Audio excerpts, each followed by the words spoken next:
ఒకసారి మా ఇంటి దగ్గర, అది ఎండాకాలము, మా అమ్మ వాళ్ళందరూ బయట పడుకుంటారు, పక్కన ఇంటి వాళ్ళు కూడా బయట పడుకున్నారు వాకిట్లో. ఎండాకాలం మనం మామూలుగా బయట పడుకుంటాం కదా.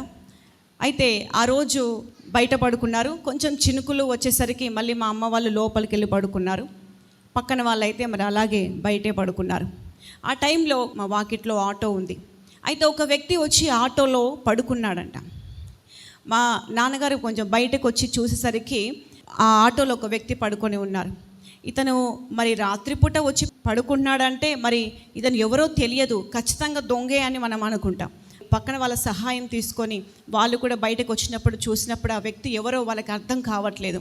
అయితే వాళ్ళు ఖచ్చితంగా దొంగే అనుకొని పక్క వాళ్ళు ఏం చేశారంటే అతను ఒక 2 దెబ్బలు వేస్తారు. 2 దెబ్బలు వేసేసరికి అతను కదలట్లేదు. మా నాన్నగారు ఏం చేశారంటే గద్దిచ్చారు. గద్దిచ్చి నువ్వు ఇక్కడ నుంచి వెళ్ళిపో అసలు నువ్వు ఫస్ట్ అని చెప్పి గద్దేయగానే ఆ వ్యక్తి అక్కడి నుంచి వెళ్ళిపోయాడు. ఎక్కడికి వెళ్ళాడో మనకు తెలియదు.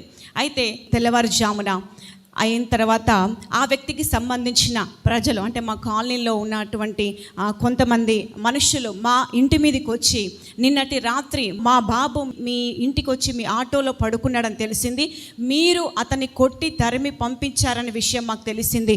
ఆ వ్యక్తి ఇంతవరకు ఇంటికి తిరిగి రాలేదు. ఆ వ్యక్తికి ఏమైనా అపాయం జరిగితే ఖచ్చితంగా మీ యొక్క సంగతి మేము చూస్తాం, మీ మీద కేసు పెడతాం, మీరు ఇక్కడ ఉండకుండా మేము చేస్తాం అని చెప్పి నానా రకాలుగా వారు మాట్లాడి మరి మా అమ్మ నాన్నని మరి భయంకరంగా తిట్టి వాళ్ళు వెళ్ళిపోయారు. ఎందుకంటే కొంచెం దూరం వెళ్తే మా ఇంటి దగ్గర చెరువు ఉంటుంది. ఆ చెరువులో పడినా ప్రాబ్లం లేదు. ఎందుకంటే ఆ వ్యక్తి యొక్క మరి ఒక స్థితి ఏంటి అంటే మాకు తెల్లారి తర్వాత తెలిసిందంట. ఆ వ్యక్తి తన యొక్క భార్యను తీసుకెళ్ళడానికి అత్తగారింటికి వస్తే వాళ్ళు కూడా చాలా ఆ బిడ్డను మరి ఆ వ్యక్తిని అవమానపరిచి మరి మాటలన్నీ పంపించేశారంట, మేము పంపియం మా పాపని అని చెప్పేసి. అలాంటి ఆ బాధతో వచ్చి ఆ రాత్రి ఎటుపోలో అర్థం కాక ఆటోలో వచ్చి పడుకుండంట. అతను మూగవాడు. సో ఇక్కడ వచ్చేసరికి వీళ్ళు పక్కన వాళ్ళు కూడా కొట్టి తరిమేసరికి అతనికి ఏమీ చేయాలో అర్థం కాక మరి ఆ స్థితిలో నా బతుకెందుకు అనుకొని ఆ కాలువలో పడి చచ్చిపోయే అవకాశం కూడా ఉంటుంది. హల్లెలూయా. తర్వాత ఈ విషయాలను తెలిసేసరికి మా నాన్నగారికి టెన్షన్ అయిపోయింది. అప్పుడు ఏం చేశారంటే 3 రోజులు ఉపవాసం ప్రార్థనలో కూర్చున్నారు.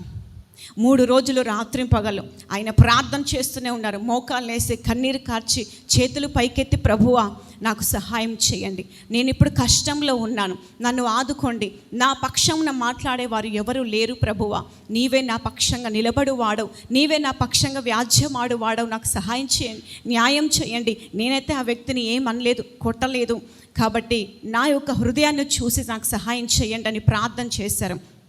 ఆ వ్యక్తి చనిపోవద్దు ప్రభువా, బ్రతికి సజీవంగా వాళ్ళ ఇంటికి వెళ్ళాలి అని చెప్పి ప్రార్థన చేశారు. మొదటి రోజు ప్రార్థన చేశారు, 2వ రోజు ప్రార్థన చేశారు, 3వ రోజు ముగించేసరికి ఆ వ్యక్తి సజీవంగా వాళ్ళ ఇంటికి వెళ్ళాడట. హల్లెలూయా. దేవుని నామానికి మహిమ కలుగును గాక. హల్లెలూయా.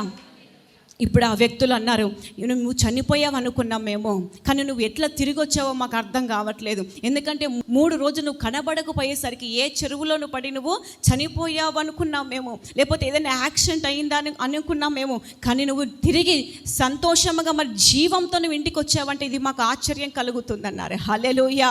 హల్లెలూయా. చూడండి, ఆపదలో ఉన్న తన యొక్క బిడ్డలు ప్రార్థన చేసినప్పుడు, కష్టంలో ఉన్నప్పుడు మరి తన బిడ్డలు మోకాలేసి ప్రార్థన చేసినప్పుడు దేవుడు ఆ కన్నీరు చూసేవాడు, దేవుడు ఆ యొక్క హృదయ వేదన చూసేవాడు, వెంటనే వారి యొక్క అపాయం నుండి వారిని తప్పించేవాడు. హల్లెలూయా.